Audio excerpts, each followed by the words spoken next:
Hi, my name is Saul Espinosa. I'm a roofing consultant here in BELDON Roofing.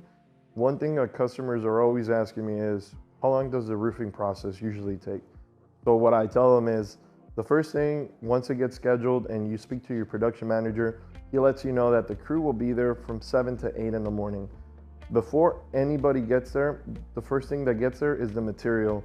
So we use different manufacturer companies to come and deliver the roofing material depending on the area where you live.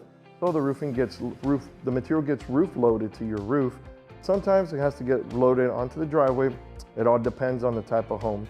But once that's completed, the crew starts by putting catch-all nets all around the house to protect your windows, garage door, AC compressors, and also your plants and vegetation around the home.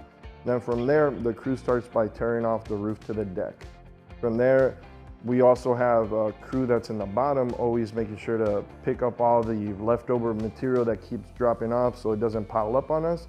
From there, we do a sweep and we start installing our felt paper. Then from there, our ice and water shield in all our valleys and penetrations, starter strip, drip edge, and then from there, our roofing shingles.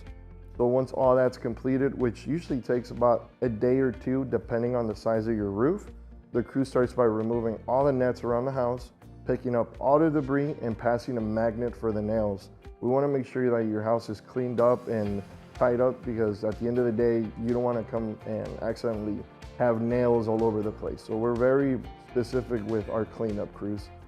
If you're ever in the need for a new roof, be sure to call BELDON Roofing. We'll definitely come and get you taken care of.